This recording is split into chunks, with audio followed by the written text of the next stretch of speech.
పెట్టుకున్నాడా? అది కాదు పెట్టుకున్నాడులే వినయ్, పెట్టుకున్నాడు అందులో.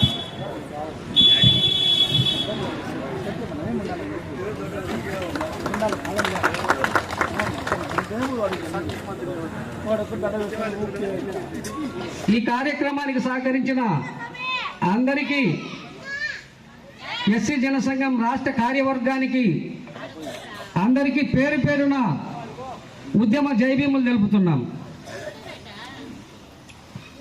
మిత్రులారా, ఈ సమాజంలో నిత్యం ఎక్కడో ఒక చోట దళితుల మీద, అంటే ఎస్సీ ఎస్టీల మీద దాడులు, హత్యలు, అత్యాచారాలు జరుగుతూనే ఉన్నాయి. మరి అంతేకాకుండా వారి భూములు లాక్కోవడం, దౌర్జన్యం చేయడం, వారి మీద బల ప్రయోగించడం లాంటి సంఘటనలు ఈ రాష్ట్రంలో మనం నిత్యం చూస్తూనే ఉన్నాం. కానీ రక్షణ కరువైందన్న సంగతిని కూడా మనం గమనిస్తున్నాం.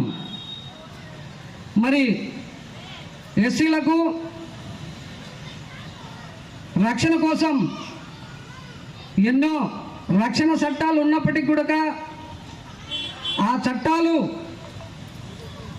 రక్షించలేకపోతున్నాయనే సంగతిని కూడా ఈ సందర్భంగా మనం తెలుసుకుంటున్నాం. చట్టాలైతే కాగితాల మీద జీవోల రూపంలో భద్రంగా ఉన్నాయి.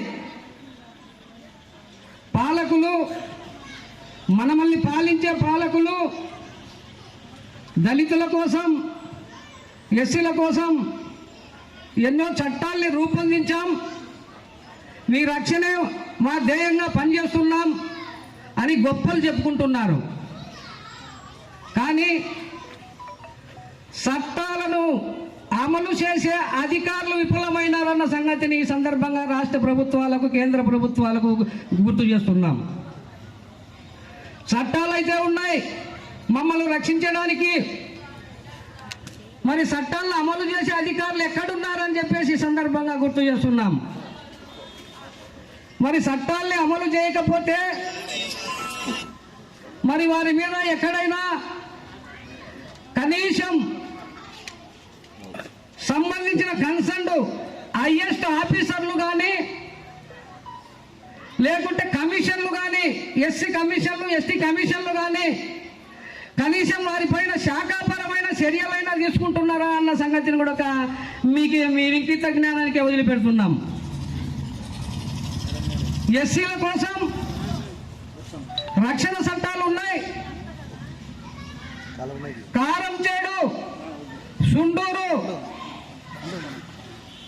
మార్ల హోమాల తర్వాత కారంచేడు, సుండూరులలో ఎస్సీలని మాలా మాదిగల్ని ఊతకోతకు వస్తే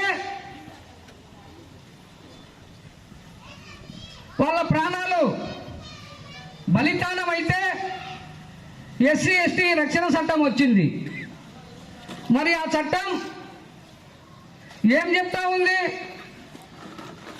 నున్నగా తల దూకొని పోతుంటే ఎస్సీ ఎస్టీలే కాని వారు ఎవరైనా తల చెడిపేసిన, తెల్లని బట్టలు వేసుకొని పోతుంటే కుంకం చల్లిన, ఒరే వసే అని కులం పేరుతో దూషించిన non bailable section, non bailable section, జైలుకు పోయే సెక్షన్ కేసులు. మరి వాటికి పొద్దు స్టేషన్ బెయిల్ ఇస్తూ ఉన్నారు, స్టేషన్ బెయిల్ ఇస్తూ ఉన్నారు. మరి అదే చట్టంలోనే బెయిల్ ఇవ్వకూడదు, సుప్రీంకోర్టు కూడా అధికారం లేదు బెయిల్ ఇచ్చేదానికి అని చెప్పేసి 438 సెక్షన్ చెప్తా ఉంది. మరి ఆ సెక్షన్ ఏమన్నా సవరణ జరిగిందా? జరగలేదు. కాబట్టి ఇవన్నీ వ్యత్యాసాలు ఉన్నాయి. మా మీద దాడులు అధికమవుతున్నాయి. ఈ చట్టాలు కరెక్ట్గా అమలు కాకపోవడం చేతనే మేము అనసపోతున్నాము అని చెప్పేసి ఈ పొద్దు ఈ సంఘం ఈ యొక్క ఇక్కడి నుంచి ప్రభుత్వానికి మేము విన్నవించుకుంటున్నాం. కాబట్టి సోదరులారా, వీటన్నిటికీ కారణం ఐకమత్యం. ఐకమత్యం లేకపోవడమే. ఐకమత్యంగా ఉంటే ఏదైనా సాధించుకోవచ్చు. ఐకమత్యమే మహాబలం అని ఈ సందర్భంగా మీకు తెలియజేస్తున్నాం.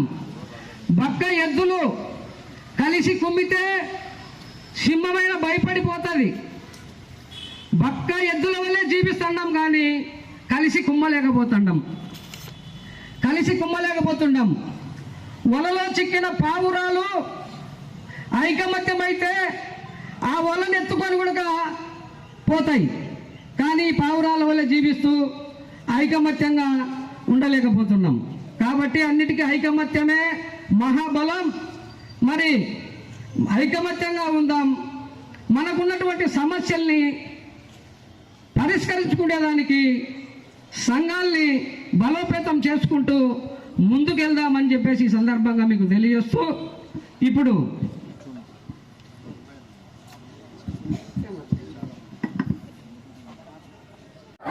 అందరికీ జై భీమ్.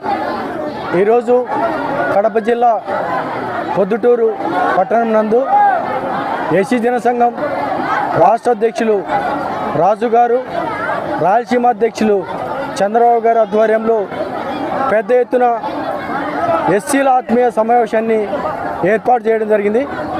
ఈ యొక్క సమావేశం ద్వారా ఈరోజు కొన్ని వేల మందిని ఈరోజు పెద్ద సభగా ఏర్పాటు చేసినందుకు మనస్ఫూర్తిగా వీరి టీంకి ధన్యవాదాలు తెలియజేస్తూ, మరీ ముఖ్యంగా ఎస్సీ ఎస్టీ బీసీ మైనార్టీ మరియు దళిత గిరిజన బడుగు బలహీన వర్గాలపై దాడులు, అనేక రకాల ఇబ్బందులు, మా యొక్క వర్గాలను కాపాడుకోవడానికి ఎస్సీ జనసంఘం 2015 నుంచి ఇప్పటి వరకు పోరాటం చేస్తూనే వస్తుంది, ఇక ముందు కూడా చేస్తూనే ఉంటుందని చెప్పి గుర్తు చేస్తూ ఉన్నాం.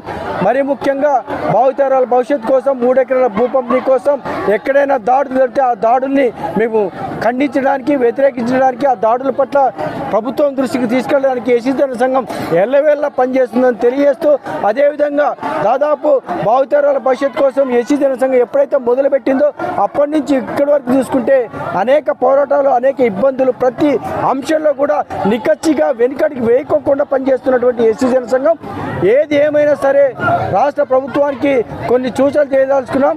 దాదాపు తెలుగుదేశం పార్టీ ప్రభుత్వం ఏర్పాటై దగ్గర 6 నెలలు కావస్తూ ఉంది. ఈ 6 నెలల క్రమంలో కూడా ఒక్కటంటే ఒక్కటి కూడా సరైన రీతిలో ఎస్సీలకి అమలుపరిచే పరిస్థితి లేదు. బడ్జెట్లో అయితే 18,000 కోట్ల పైసలకు ఈరోజు పెట్టిన సంగతి అయితే తెలిసిన విషయమే. అయితే వాటిని అమలుపరుస్తూ అదేవిధంగా అభివృద్ధి వైపు ఎప్పుడు తీసుకెళ్తారా అని చెప్పి ఎదురు చూస్తూ ఉన్నాం. మేము గతంలో చాలా సందర్భాలు చెప్పాం. మా యొక్క వర్గాలు దగ్గర ఉమ్మడి ఆంధ్రప్రదేశ్ రాష్ట్రంలో తీసుకుంటే కోటి దగ్గర పైసలకు ఓట్లు మేమున్నాం. మమ్మల్ని గుర్తుంచుకొని మమ్మల్ని అభివృద్ధి వైపు ఎవరైతే తీసుకెళ్తారో వారి కోసం మేము అనునిత్యం పనిచేయడానికి నిర్ణయించుకుంటాం. లేదు మమ్మల్ని ఎవరైనా ఇబ్బంది పెట్టాలి, లేకపోతే మమ్మల్ని ఎవరైనా చిన్న చూపు చూస్తే మాత్రం అదే స్థాయిలో కూడా రియాక్ట్ అవుతామని చెప్పి గుర్తు చేస్తూ ఉన్నాం. అదేవిధంగా తీసుకుంటే 3 ఎకరాల భూ పంపిణీ అనేది ఇప్పుడు కాకుండా గతంలో తెలుగుదేశం పార్టీ హయాంలో ల్యాండ్ పర్చేస్ స్కీమ్ ద్వారా ప్రతి అర్హత కలిగిన ప్రతి పేద కుటుంబానికి 3 ఎకరాల భూ పంపిణీ ఉండేది. వాటిని వైసీపీ ప్రభుత్వం వచ్చిన తర్వాత పూర్తి కనుమరుగు చేసి పక్కన పెట్టిన సంగతి తెలిసిందే. యథావిధంగానే చంద్రబాబు నాయుడు గారు మరి ముఖ్యమంత్రి అయినాడు కాబట్టి ఇప్పటి నుంచి 3 ఎకరాల భూ పంపిణీని, అదేవిధంగా 27 సంక్షేమ పథకాలని గత ప్రభుత్వం హయాం రద్దు చేసేది, వాటిని తిరిగి ప్రవేశపెట్టాల్సిందిగా ఈ యొక్క ప్రభుత్వానికి మేము డిమాండ్ ముందు ఉంచదలుచుకున్నాం. అదేవిధంగా ఎన్నో రోజులుగా ఎన్నో రకాలుగా ఇబ్బంది పడుతున్నటువంటి ఏదైతే సమస్యలు ఉంటాయో ఆ సమస్య పరిష్కారం కోసం ఈ ప్రభుత్వం పాటుపడాలని చెప్పేసి గుర్తు చేస్తాను. దళిత గిరిజన ప్రజా సంఘాల ఆధ్వర్యంలో అనేక పోరాటాలు చేసిందే కాకుండా భూ కబ్జాలు, రకరకాల కేసులు కూడా మా యొక్క వర్గాలపైన పెట్టిన సంగతి తెలిసిందే. గత ప్రభుత్వంలో మరీ దారుణంగా ఉండే పరిస్థితి, ఎస్సీల మీద ఎస్సీ కేసులు పెట్టిన సంగతి. ఈ విధంగా కాకుండా ఎక్కడైనా సమస్య ఉందంటే ఆ సమస్యని ఈ యొక్క రాష్ట్ర ప్రభుత్వం దృష్టికి తీసుకెళ్తాం. ఆ సమస్య పరిష్కారం కోసం ఈ యొక్క ప్రభుత్వం పాటుపడాలని చెప్పి గుర్తు చేస్తూ మరొక్కసారి పొద్దుటూరు టీంకి, అదేవిధంగా రాష్ట్ర టీంకి, అదేవిధంగా జిల్లా మరియు మండల కమిటీ ప్రతి ఒక్కరు కూడా జై భీమ్ తెలియజేసుకుంటూ జై భీమ్, జై హింద్.